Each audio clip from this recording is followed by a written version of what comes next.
Parfait. Est-ce que dans un premier temps, tu peux te présenter, s'il te plaît? Alors, oui, moi je m'appelle Kaïs Guelaya, je suis coach sportif, et formateur maintenant pour les coachs sportifs et vulgarisateur des sciences du sport et de la nutrition sur les réseaux sociaux.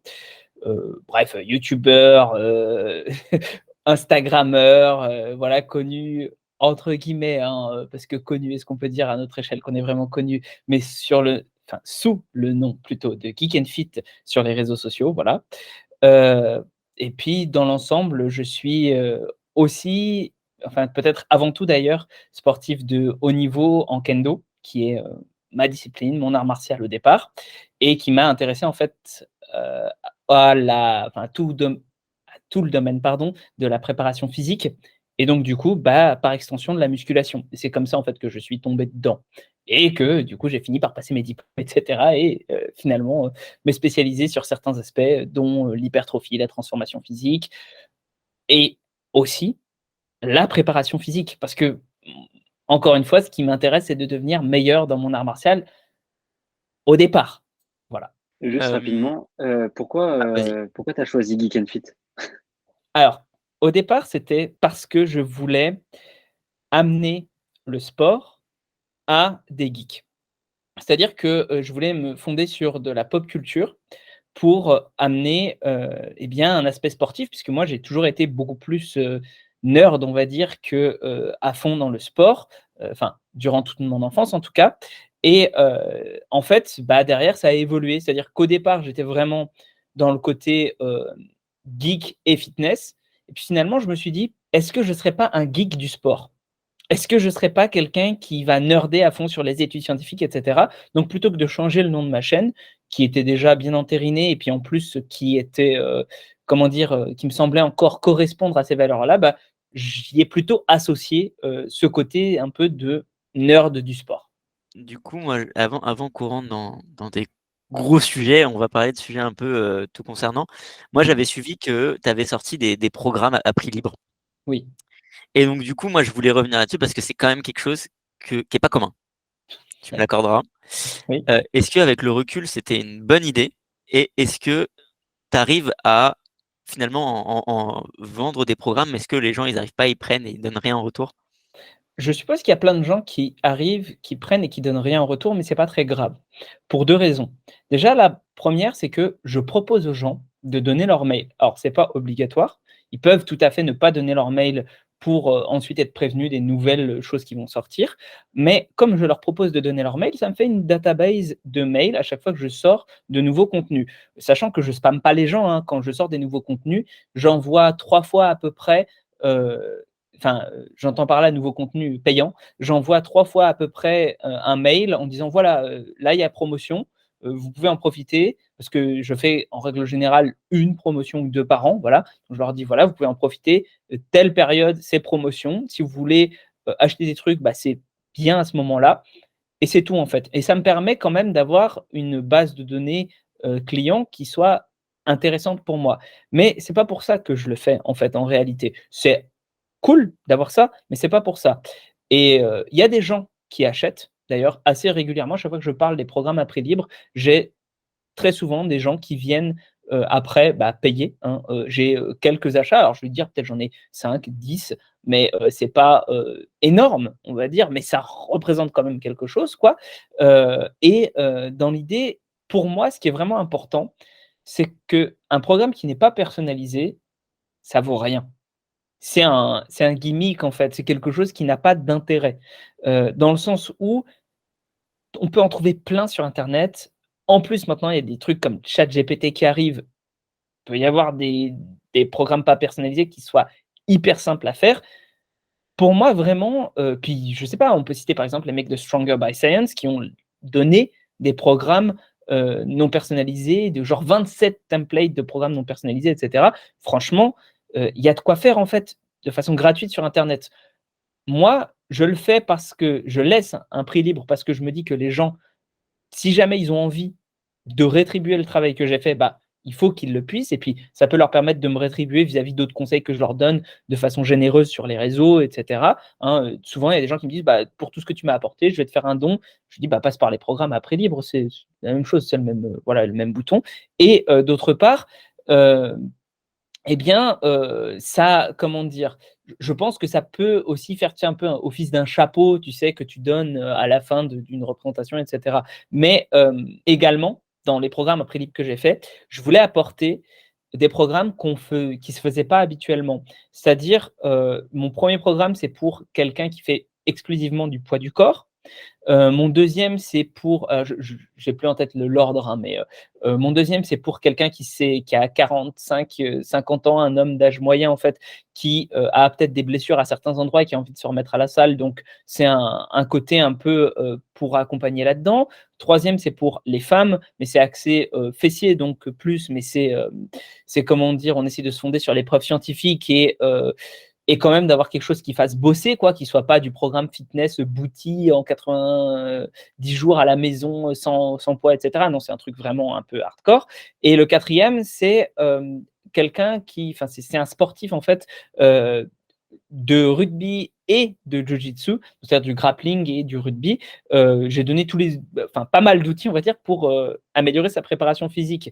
Enfin, le cinquième, qui est sorti plus récemment, c'est un programme d'entraînement minimaliste, c'est-à-dire vraiment avec, genre, si tu as 2 fois 30 minutes par semaine, qu'est-ce que tu fais? Donc voilà, c'est pas des programmes qu'on retrouve habituellement et je voulais proposer en plus à côté de ces programmes-là, de quoi les faire évoluer. Donc il y a une vidéo d'1 heure à peu près à chaque fois qui accompagne chaque programme pour dire voilà, c'est comme ça qu'on s'en sert, c'est comme ça qu'on les fait évoluer, et cetera. Voilà, c'est ça vraiment, mon objectif avec ces programmes-là, c'est proposer des choses originales qu'on ne trouve pas ailleurs et pour autant, comme c'est pas personnalisé, c'est vraiment chacun, vient et paye selon ce qu'il pense qui l'a aidé, ou pas, ou enfin voilà. Mon objectif, c'est de rendre la connaissance accessible au plus grand nombre. Sinon, je ne ferais pas mes vidéos YouTube, sinon je ne ferais pas Instagram, donc ça me semble être logique, enfin dans la logique de ce que je fais. Justement, du coup, tu dis que c'est pour ça que tu fais tes vidéos YouTube. Qu'est-ce qui a fait qu'à un moment, tu as décidé d'aborder les sujets que tu abordes? Est-ce que tu t'es dit qu'il y avait un manque dans le paysage fitness français? Comment ça s'est passé pour que tu en arrives à faire ce style de vidéo aujourd'hui? Bah, ouais, en fait, moi, ce que j'ai vu sur, le YouTube francophone m'a un peu, interloqué. C'est-à-dire qu'au départ, je suivais les conseils un peu des chaînes, muscu francophones. Puis, en fait, moi, j'ai la chance d'avoir un bon, voire très bon niveau en anglais et du coup, je suis allé voir ce qui se faisait du côté des productions anglophones et je suis tombé des nues, en fait, du retard cataclysmique qu'on avait et je me suis dit: «Ben, ça existe pas en France». Moi, quand j'étais gamin, j'aurais adoré, enfin gamin, 15 ans, voilà, quand j'ai commencé un peu à faire de la prépa physique et cetera, j'aurais adoré en fait que ce type de contenu vulgarisé existe.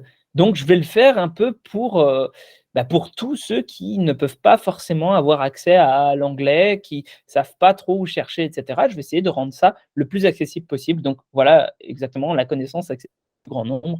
Pour moi, c'est le credo un peu de ma chaîne, enfin, ça et le fait d'essayer d'être dans une sorte de no bullshit quoi, hein, voilà, si on donne de la connaissance, on essaye de pas donner de la connaissance, entachée de merde, tout simplement.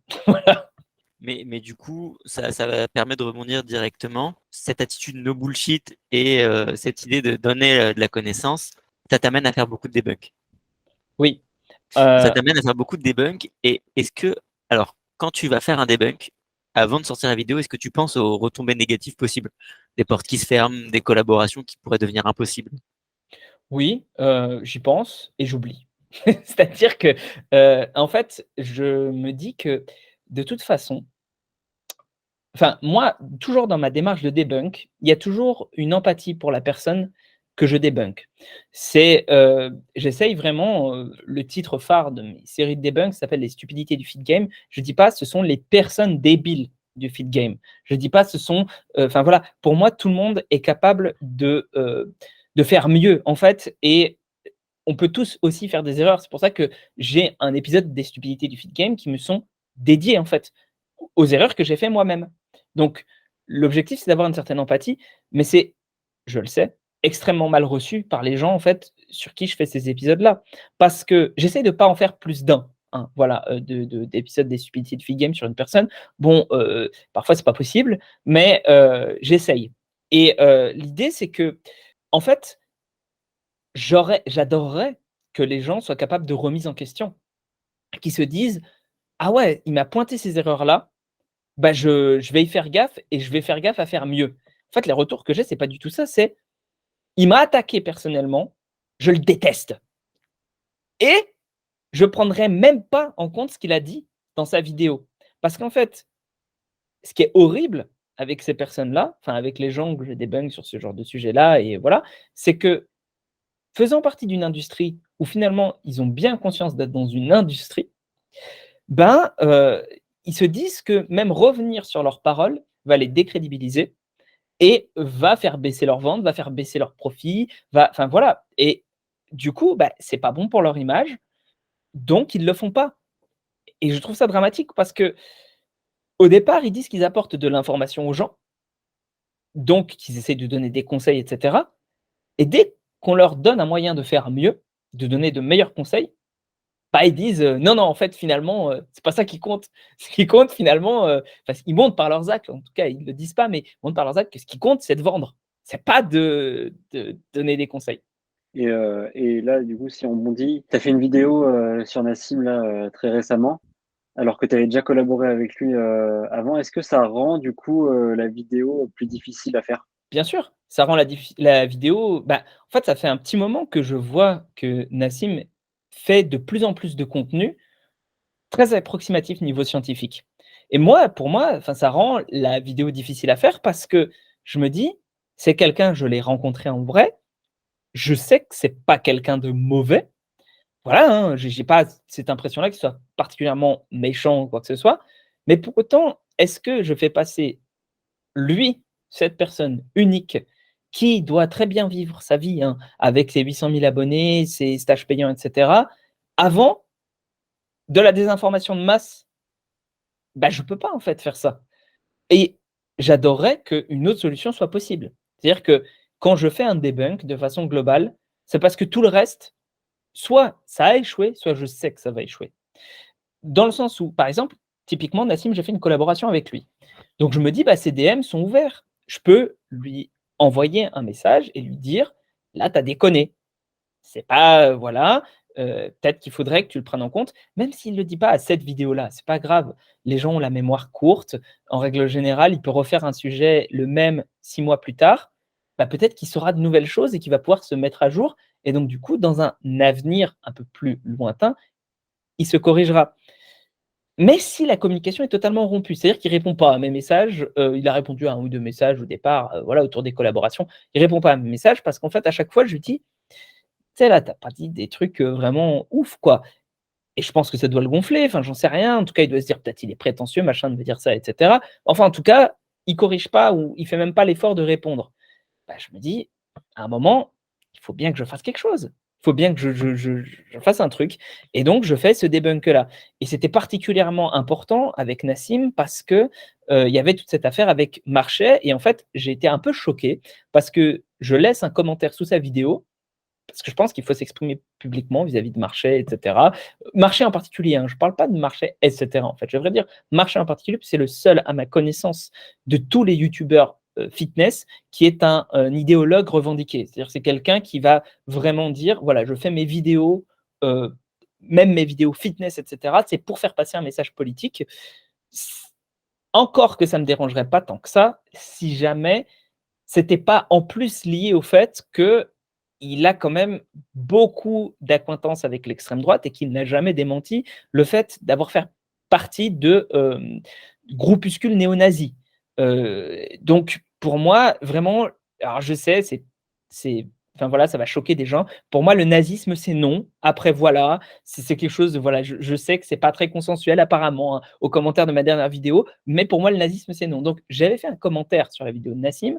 Commentaire qui a été supprimé genre, et supprimé à la main, je le sais, parce qu'il est apparu machin et cetera, qui a été supprimé genre dans l'heure quoi ou dans les 30 minutes et en fait, il y avait aucun commentaire qui faisait référence à ça de façon, importante. Donc j'ai pas trouvé ça du tout honnête, j'ai trouvé ça vraiment abusé Donc c'était important d'en parler, quoi et de le dire dans cette vidéo-là. Je sais que je me ferai pas ça va pas améliorer mes relations avec Nassim, mais au bout d'un moment, je pense que les convictions, comment dire? Les valeurs doivent passer au-dessus du copinage. Ce qui est, j'en conviens, encore une fois dans une industrie un peu à contre-courant. Tant pis. Et vis-à-vis de ça, tu es devenu quelqu'un, peut-être malgré toi, d'assez polémique parce que tu t'es attaqué à tous les «plus grands» entre guillemets, en France. Oui, Et non mais ce que je veux dire par plus grand, en tout cas les plus populaires. oui. Est-ce que du coup, tu as des gens qui te soutiennent en privé, mais qui n'osent pas le faire en public peut-être? Qui me soutiennent en privé sans le faire en public. C'est-à-dire plutôt, tu vois, des gens de la sphère, fitness, Ouais, ouais, ouais. plus ou moins influents? En fait, je crois que les gens qui me soutiennent de façon globale osent le faire en public et s'en battent un peu la race des autres. C'est-à-dire, par exemple, je pense à Nash Befit, heu il s'en fout quoi, je veux dire, il est droit dans ses bottes, il m'aime bien, enfin, je pense qu'il m'aime bien, honnêtement, on a des bonnes relations, il me fait apparaître dans ses reels, on a tourné une vidéo ensemble, je vais la mettre sur ma chaîne et cetera, il s'en fout quoi. Donc ouais, il va pas me il c'est-à-dire on discute en privé et je pense qu'il a aucune différence entre le privé et le public en fait, hein, et il y a d'autres personnes comme ça. Alors moi je suis, pas forcément par les grands créateurs, mais je suis plutôt soutenu par une petite communauté de gens evidence-based, qui commence un peu à faire son trou, mais qui ça va, c'est long quoi à venir et puis ce sera jamais vraiment, aussi populaire que ceux qui sont déjà, populaires en France. Mais dans les grands créateurs, non, il y en a pas qui me soutiennent, particulièrement. Parce qu'en fait, la plupart enfin, ça c'est ma vision des choses, hein, je dis pas que c'est la vérité, mais dans la plupart des grands créateurs, en fait, il y en a pas beaucoup qui s'intéressent véritablement aux sciences du sport. Ils s'en foutent, ils comprennent pas trop l'intérêt de ce que je fais, en fait. Ils comprennent pas l'intérêt de la science de façon globale. C'est-à-dire pour eux, l'expérience personnelle, ça vaut autant que la science, donc ce n'est pas, comment dire? C'est même pas une question de, ils sont malhonnêtes ou quoi que ce soit ou voilà. C'est je pense vraiment qu'ils comprennent pas. S'ils sont pas intéressés, c'est pas intéressant pour eux. De 2 points de vue. Déjà, premièrement parce que la plupart des mecs qui sont très forts, sur les réseaux sociaux sont des gens qui ont, un gros physique et les gens qui ont un gros physique et ben, il y a une grande partie de génétique et donc parmi ces gens-là qui ont une grande partie de génétique, ben, on sait qu'en fait, s'ils font à peu près n'importe quoi, ils vont progresser. Ils auront de toute façon des résultats. Donc ils voient même pas l'intérêt de la science, en fait. Pour eux, si n'importe quoi marche, ils se disent: «Bah, ma méthode, elle a marché, elle est cool et je l'ai fait par expérience de terrain». Sauf que, bah, pour nous, enfin, je sais pas pour vous, mais pour, moi en tout cas, les gens qui galèrent un petit peu plus à faire du muscle, qui ont pas une génétique golden, je sais pas quoi, qui quand même réussissent à s'en sortir parce que bon, je pense pas avoir un physique dégueulasse, heu, ben, c'est grinder de la science, c'est grinder de la connaissance, en fait et du coup, c'est faire, hem, attention à l'épistémologie, attention à la nature des connaissances qu'on engrange et c'est ça qui va nous donner un véritable avantage dans notre pratique et on le voit. Mais eux, comme enfin, je fais une grande circonvolution pour dire ça, mais eux, comme ils ont pas besoin de ça, c'est même pas un côté malhonnête, c'est qu'ils voient pas l'intérêt, en fait. Il y a ce donc il y a de ça, puis en plus, il y a la deuxième chose évidente, c'est que, quel intérêt ils auraient à me soutenir, sachant qu'ils voient pas l'intérêt de ça, mais quel intérêt ils auraient à me soutenir, c'est, sachant que leurs potes m'aiment pas? C'est, enfin voilà, il faut avoir en fait, je pense une certaine, dose d'intégrité et de voilà, de pas forcément d'intégrité, mais de vraiment vouloir aider les gens, en fait, au-delà de sa propre personne pour, pour aller voir un peu plus loin et je dis pas que je suis moralement supérieur aux autres, c'est pas du tout ça que j'entends par là. Je dis pas: «Oh là là, mais moi, je veux vraiment aider les gens et puis les autres, ils veulent pas faire ça». Non, je pense que tout le monde, en fait, a envie, de comment dire? Dans la vie, pour moi, ce que tu fais, c'est avant tout pour toi. C'est-à-dire, tu te sens bien vis-à-vis des choses que tu fais pour les autres et donc c'est pour ça que tu les aides. Si tu aides un SDF dans la rue, je suis désolé de le dire, mais c'est jamais de l'altruisme désintéressé. Tu vas lui donner un truc pour la sensation que ça te procure d'avoir fait du bien, même si tu même si c'est inconscient. Bah, moi, c'est un peu cette chose-là, en fait, c'est que je trouve mon bonheur dans le fait d'aider les gens et je sais que c'est pas le cas pour la majorité des autres qui trouvent leur bonheur plutôt dans le fait d'engranger de l'argent. Je les juge pas, mais je vois que c'est une différence de nature, quoi. Bien joué cette, tournure de phrase. Et il y a pas longtemps, on a sorti une vidéo avec Jean Larue où on lui posait la question qu'on va te poser aussi. Est-ce que, enfin, du coup, dos rond ou dos droit? Alors, moi, il y a beaucoup de gens qui vont me placer dans la team dos rond parce que je suis le défenseur du dos rond, le baron du dos rond. Mais, j'ai pas une vision aussi, manichéenne que ça. Déjà la première chose, c'est définissons ce que c'est qu'un dos rond et un dos plat. Un dos plat, en théorie, c'est pas de flexion lombaire, d'accord? Donc on parle vraiment de la flexion lombaire, hein. Pas de flexion lombaire, OK? Est-ce que c'est possible d'avoir un dos plat quand on fait du soulevé de terre ou, du squat, enfin voilà, ou ce genre d'exo lourd? Heu, non, ce n'est pas possible. C'est impossible, on a toujours un certain degré de flexion lombaire. Donc déjà, de base, on ne peut pas dire dos plat, dos rond, c'est toujours un certain degré de dos rond, OK? Donc on va se retrouver, heu, à forcément passer par cette posture dos rond. Donc à partir de ce moment-là, on a 2 solutions. Parce qu'en fait, hein, pourquoi est-ce qu'on passe par la posture dos rond? Je l'ai expliqué dans mes vidéos, mais je vais le réexpliquer ici. C'est parce qu'on a on est plus fort dans la position dos rond. On a nos L'hypothèse avancée, c'est qu'on a nos sarcomères qui sont dans une meilleure position pour forcer. Et donc naturellement, comme on adopte toujours la posture qui nous permet de mieux forcer naturellement, ben, on va avoir le dos qui s'arrondit, d'accord? Et d'ailleurs, plus notre dos s'arrondit, plus on a de force en théorie. Enfin, jusqu'à un certain point évidemment, mais jusqu'à un point quand même avancé. Donc, du coup, hem, à partir de ce moment où on va toujours arrondir le bas du dos, est-ce qu'on s'entraîne en prenant ce paramètre en compte ou pas? Ben moi je dis: «Entraînons-nous en prenant ce paramètre en compte et renforçons-nous sur les postures dos rond». Renforçons-nous, pas forcément avec un degré de flexion maximale, à chercher le degré de flexion maximale quand on fait du soulevé de terre, parce qu'on s'en fout en fait de chercher un degré de flexion maximale. On cherche à avoir de la performance. Le corps s'auto-organisera pour avoir de la performance. Mais en attendant, il faut qu'on le prépare, qu'on prépare nos tissus à pouvoir passer par cette posture dos rond, parce qu'on va finir par l'adopter. Et d'ailleurs, ce qu'on remarque, c'est que plus les charges augmentent, hein, plus le dos s'arrondit.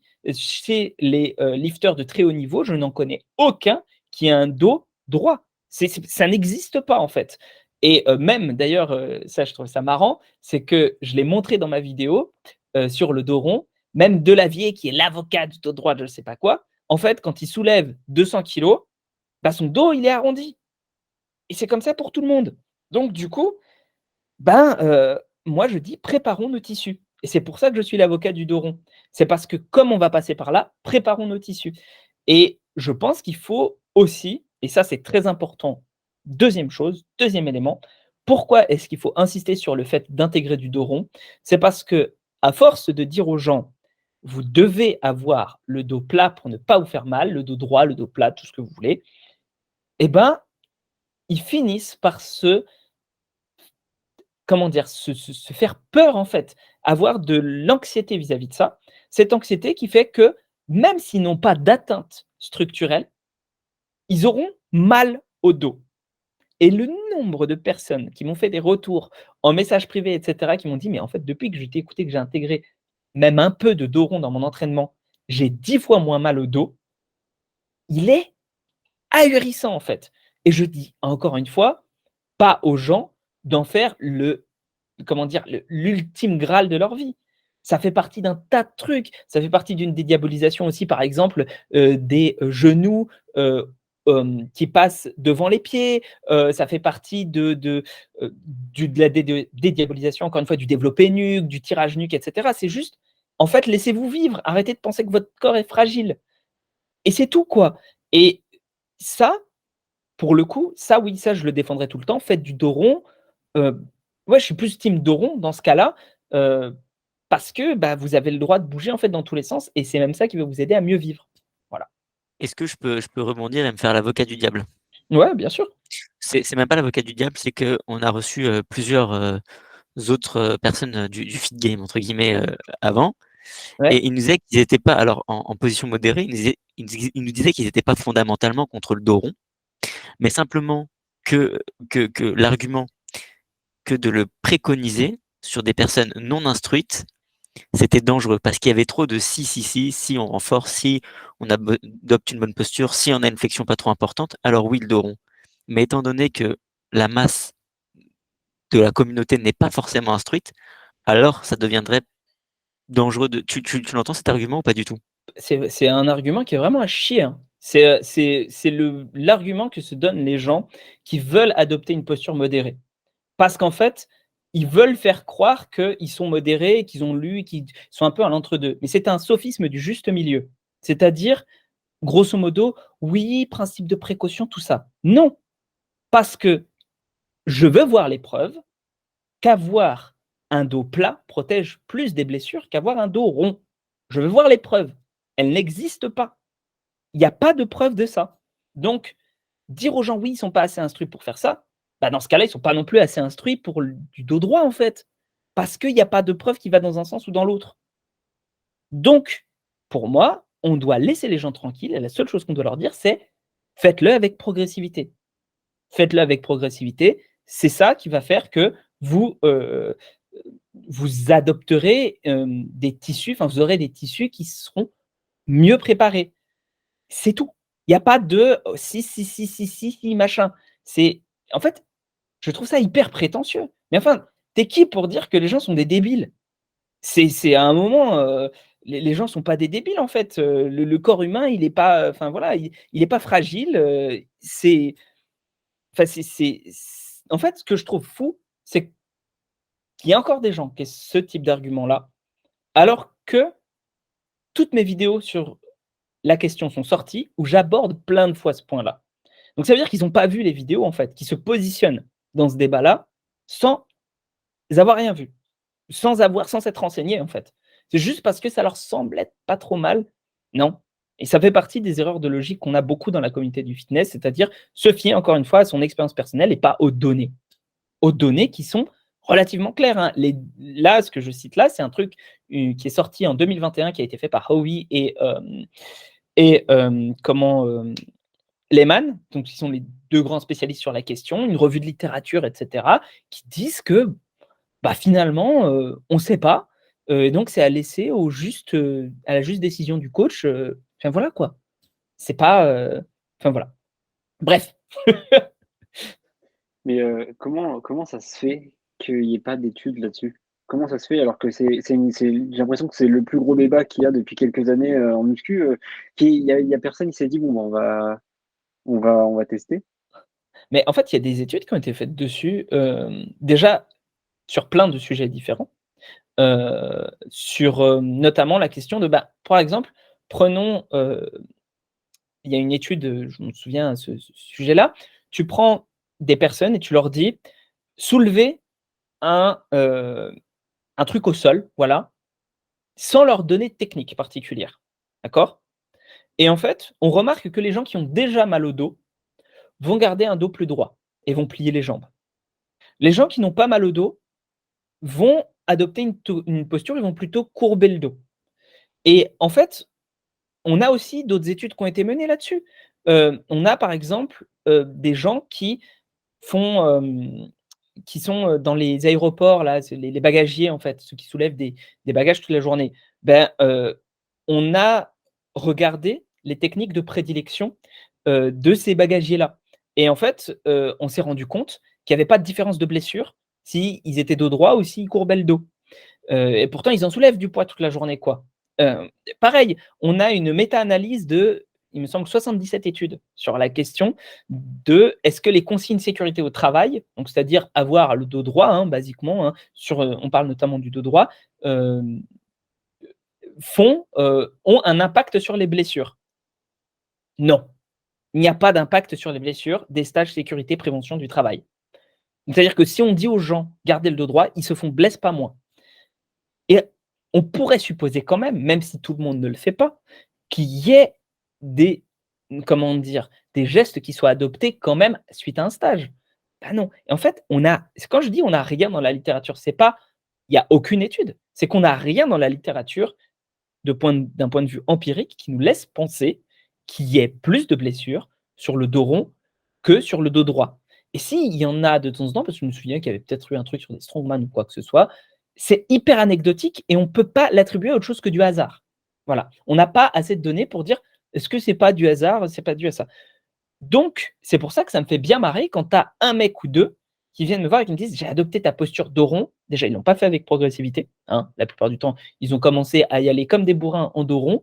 Euh, et, euh, et ensuite, derrière, ils me disent et je me suis blessé. Je dis mais qu'est-ce que tu veux que ça me foute? Je veux dire, est-ce que tu penses que d'un seul coup, je vais dire ah, je vais arrêter de préconiser le dos rond aux gens parce que tu t'es blessé? Mais en fait, qu'est-ce que j'en sais que tu ne te serais pas blessé avec le dos droit?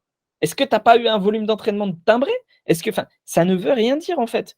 Et c'est genre, à chaque fois, je vois Delavier qui partage ça en mode ah, j'ai d'être ça, t'as vu, lui, il s'est blessé avec ça. Déjà, en plus, je sais même pas d'où sortent les témoignages, je connais pas les mecs, ça se trouve, ils sont pas blessés, ils disent ça juste pour me faire chier, mais ça, c'est encore un autre débat. Mais même s'ils se sont blessés, il faudrait faire des suivis épidémiologiques, tout ça. Et moi, je vois plus de personnes, j'ai plus de retours de personnes, de gens qui me disent ça m'a changé ma vie, je me sens beaucoup mieux, que de gens qui me disent je me suis blessé. Donc, si je veux jouer au bête, je peux dire bah, mes valeurs, enfin, les personnes qui sont venues me voir, bah, elles ont plus de valeur. En réalité, j'en sais rien. En revanche, ce que je remarque, c'est que l'approche peut en aider certains.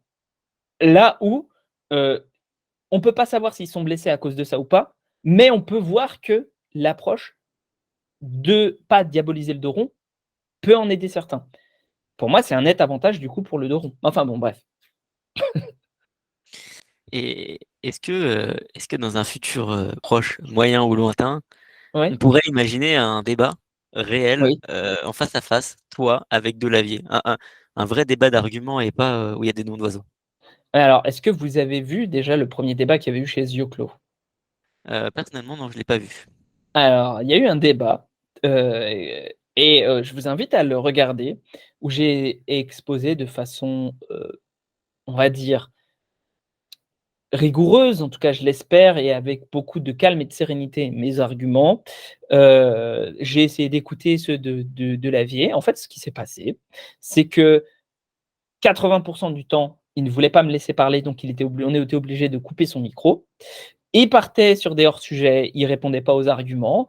C'était voilà, moi je n'ai aucun problème à me réinfliger ça même en live, parce que je suis assez sûr de mes arguments, avec n'importe quel détracteur d'ailleurs, hein, que ce soit Delavier, que ce soit Jean Honche, que ce soit n'importe qui, hein, vraiment, qui viennent et qui me disent: «Bah, voilà, moi je vais débattre de tes arguments». Pas de problème, je pense que ça mènera à rien parce que, de toute façon, j'ai déjà tout exposé dans mes vidéos et personne n'a été en mesure d'amener un contre-argument. À partir de ce moment-là, la seule chose qu'on aura, ce seront des gens qui vont me réexposer les mêmes arguments en boucle. Je vais leur dire: «Bah, il y a ça, ça, ça et ça», et puis ils vont se retrouver à me dire: «Oui, non, mais machin», ça va faire des sophismes et peut-être qu'on aura l'impression à la fin, hein, que j'ai entre guillemets «perdu le débat» parce qu'en fait, j'aurais pas su répondre aux sophismes, parce que ça aura été émotionnel, parce que machin. Mais en réalité, à l'heure actuelle, personne, et même les vidéos de Jean Honche derrière, où on m'a dit: «Ah, tu as vu, tu as défoncé», que j'ai débunk, où j'ai fait point par point, argument par argument pour expliquer que ben, il y a un ou deux trucs sur lesquels il a eu raison dans l'interprétation des études que j'avais fait, mais ça changeait rien à la conclusion finale qui était, à l'heure actuelle, ça a plus de pertinence de proposer un entraînement dos rond que de ne pas le faire. Et on n'a pas d'indicateur que ce soit plus accidentogène d'avoir un dos rond qu'un dos droit, même s'ils vont sortir de la biomécanique, et cetera. Mais la biomécanique, en fait, ils n'utilisent que la mécanique, l'aspect mécanique et pas l'aspect bio. Donc, ça devient très compliqué de parler de biomécanique avec ces gens-là. C'est encore une autre affaire. Est-ce que tu as une différence? Toi, tu parles beaucoup de d'études scientifiques, d'analyse, etc. Est-ce qu'il y a une différence entre les connaissances théoriques, donc ce qu'on va pouvoir apprendre grâce aux études scientifiques, et l'application qu'on va pouvoir en faire de manière réelle, donc technique? Ah mais évidemment, en fait. C'est tout l'objet de comprendre la science. C'est-à-dire que beaucoup de gens qui parlent, «Oui, non mais, la science en fait, c'est pas le terrain, machin et cetera». Alors, première chose, la science, en fait, c'est du terrain. La science, c'est du terrain, mais qu'on a formalisé pour essayer d'en enlever tous les facteurs confondants en fait, et donc du coup, pour se retrouver avec vraiment des choses, des effets réels. Donc en fait, finalement, la science, c'est du terrain amélioré. Déjà, il faut le comprendre. Et ensuite, il faut comprendre comment fonctionne la science. Et là, je fais un truc comme ça parce qu'en fait, très souvent, la science se fonde sur des moyennes. D'accord? Des moyennes avec, une courbe de Gauss, d'accord? Une courbe normale, en fait. Et ce qu'il faut comprendre, c'est qu'une étude scientifique qui se fonde, par exemple, sur un groupe, eh bien, on aura un effet, sur ce groupe qui va nous permettre de dire: «Ce protocole est peut-être plus adapté à la population générale». Mais il ne faut pas oublier que dans cette courbe normale, eh ben, on va avoir des gens à qui ça conviendra pas du tout et on va avoir des gens à qui ça conviendra hyper bien. Et le fait de connaître plein de méthodes différentes nous permet, bah, comme nous, quand on travaille par exemple avec un client, bah, c'est qu'un seul point dans cette courbe-là. Il a plus de chances d'être au milieu, parce qu'il y a beaucoup plus de gens qui sont au milieu de cette courbe-là. Donc il a plus de chances qu'un protocole plus optimal sur le papier fonctionne pour lui. Mais ça peut aussi ne pas du tout fonctionner. Et il faut être capable de connaître plein de méthodes différentes qui ont supposément des avantages pour trouver la meilleure pour ton client. Et donc, du coup, bah oui, bien sûr que il y a une différence entre ce qui se dit dans les études scientifiques et le terrain. Je dirais plus exactement l'application concrète de terrain. Enfin, je dirais plus exactement que c'est pas tant une différence que il faut savoir prendre les données des études scientifiques, les interpréter et les appliquer. C'est c'est pour ça qu'on apprend l'analyse, en fait, des études scientifiques, qu'on se plonge là-dedans, qu'on essaye de toujours parfaire cette connaissance-là, parce que on veut être capable de tirer la connaissance d'où elle vient et on veut être capable de le faire du mieux possible. Donc c'est pour ça que si jamais, enfin quand je vois des gens plutôt qui me disent: «Oui, non, mais la science, on peut rien tirer, regarde, dans cette étude-là, ils ont dit ça et en fait, bah, ça se passe pas du tout comme ça sur le terrain, donc le terrain, enfin, bon, ça se passe pas du tout comme ça dans mon expérience, pardon, donc en fait, mon expérience prévaut sur la science». C'est pour ça que je hurle intérieurement et je me dis: «Mais tu es un débile mental, en fait, tu as rien compris. La science te dit pas ça. La science te dit, en fait, tu, enfin, peut-être que toi, c'est pas adapté pour toi et qu'il faut aller chercher un autre truc. Peut-être que le protocole est pas là pour toi. Et en fait, la science, c'est un super outil. Tu ne peux pas dire la science ne vaut rien de façon générale parce que un truc a pas marché sur toi. En fait, la science t'explique très bien que ce truc-là fonctionne pas sur toi. C'est juste que tu es une feignasse. Et ça, je n'arrêterai pas de le répéter. C'est beaucoup plus dur d'apprendre à lire les études scientifiques, à les interpréter correctement, à accepter qu'on les interprète mal parfois et qu'en fait, c'est nous le problème. C'est beaucoup plus difficile cognitivement, ça demande beaucoup plus de ressources mentales que de dire: «Ah non, de toute façon, ça vaut rien, hein, c'est l'expérience de terrain». Et puis, et de manière beaucoup plus légère, Mmh. qui est-ce que tu suis, sur YouTube, sur les réseaux? Qui sont pas tes modèles, mais les personnes que tu apprécies, regarder et suivre? Ouais, pas tes modèles forcément, mais les gens que tu suis, parce que du coup, on suppose que de manière, je pense que tu Oui, suis tout le monde pour voir un peu ce qui se passe, pour voir un mais petit peu ce qui ouais, se passe et pouvoir débunker. Mais du coup, là, on le part, contenu que tu apprécies, plus quoi. sur les voilà, le contenu que tu apprécies. Ouais, le bah, moi, en fait, j'apprécie bien mes collègues avec qui je m'entends bien, c'est-à-dire des gens comme Mathias Soulel, heu, Vassilis Iliopoulos. J'aime bien, dans un relativement populaire, parce que j'aime bien, citer les gens aussi relativement populaires, Nevin Barnett, qui était l'associé de Meno, je sais plus s'il pas de Meno, de Antoine Fonbonne, je sais pas s'il l'est encore à l'heure actuelle, mais enfin, en tout cas, Nevin, il est cool. J'aime bien Clément Noblet, j'aime bien, Marius, j'aime bien, Nicolas Jenotte, heu, j'aime bien, en fait, toute cette sphère de gens qui sont pas forcément très connus, mais qui essayent de faire un taf de qualité et qui, comment dire? En fait, citent leurs sources, évoluent. Heu, Mathias, c'est un vrai pote, par exemple, enfin, un vrai pote dans le sens où, on a des projets en commun et puis c'est un mec que je considère comme, comment dire? C'est probablement la personne la plus précise qui existe sur les sciences du sport en France, donc je recommande toujours de le suivre.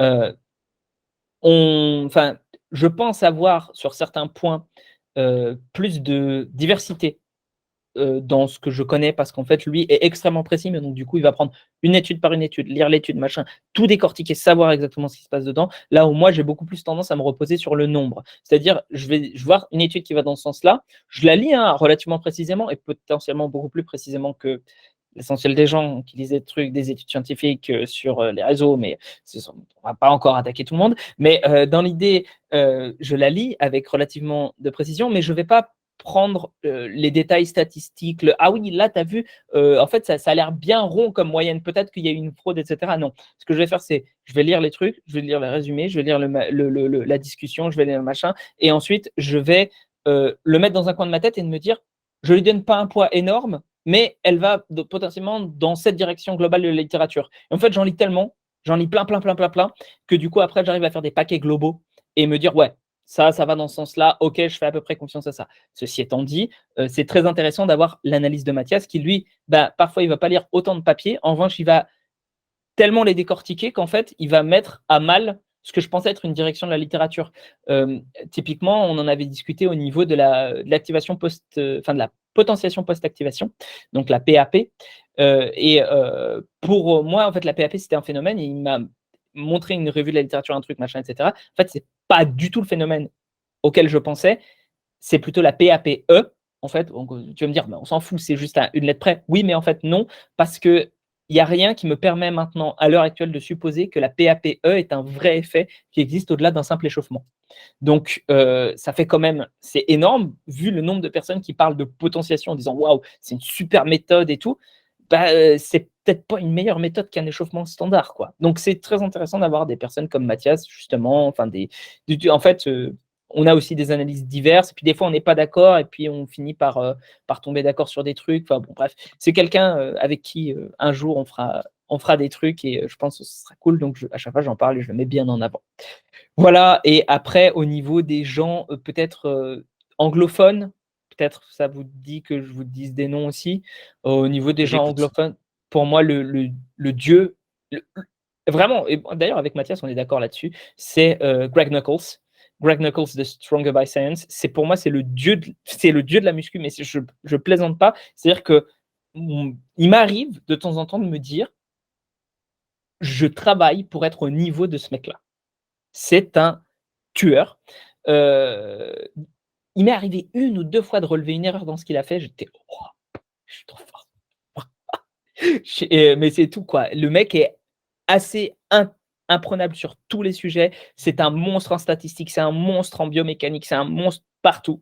Il a une mémoire de timbré, je pense qu'il est hypermnésique.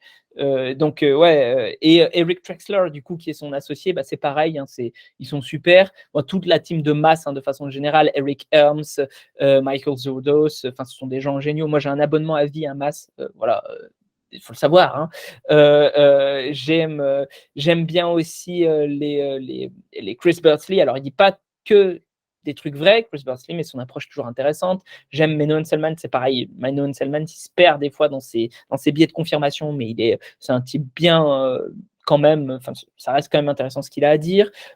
Pareil pour, comment il s'appelle, le mec de Revive, pas de Revive Stronger, de Renaissance Periodization.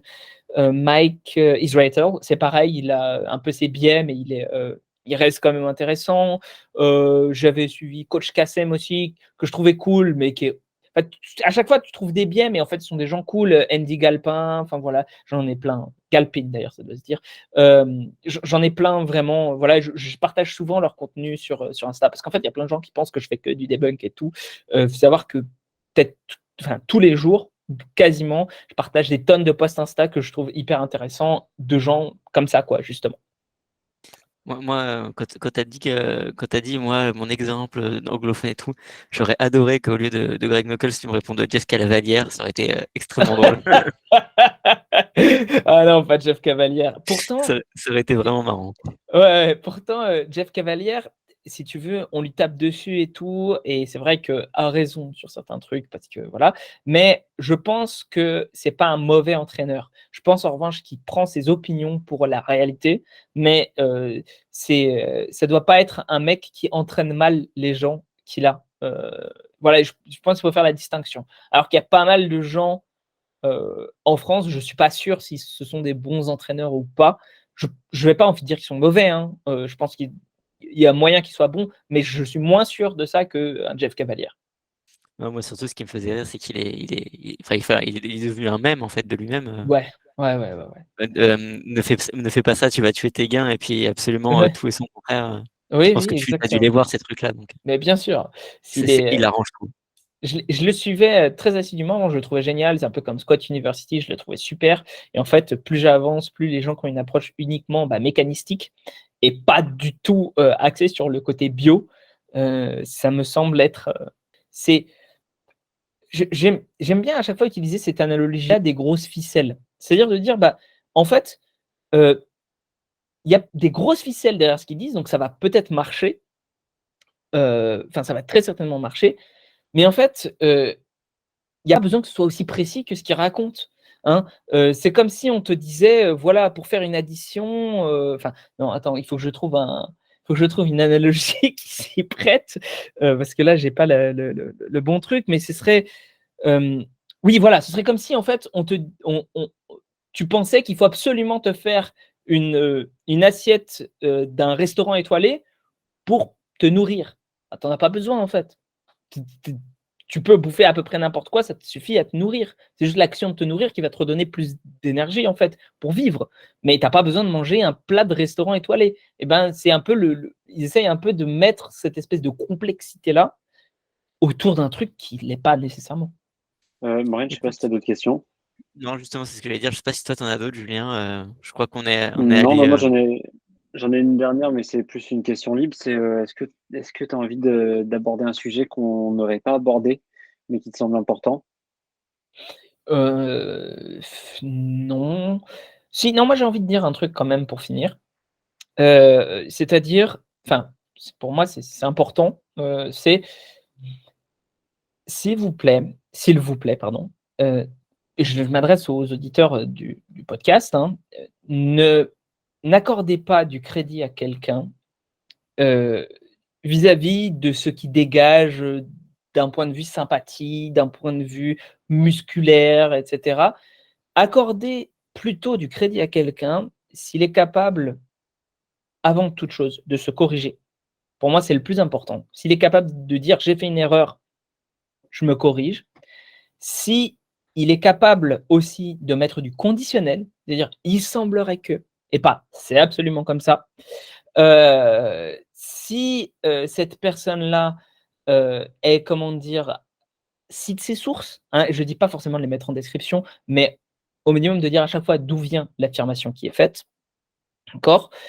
Ça pour moi déjà et puis aussi, hein, voilà, dernière chose, si cette personne-là est reconnue par ses pairs et par ses pairs, j'entends pas nécessairement d'autres coachs sportifs et cetera, parce que ça peut être biaisé, mais vraiment par des gens qui ont une qualité de contenu que vous pensez être bonne.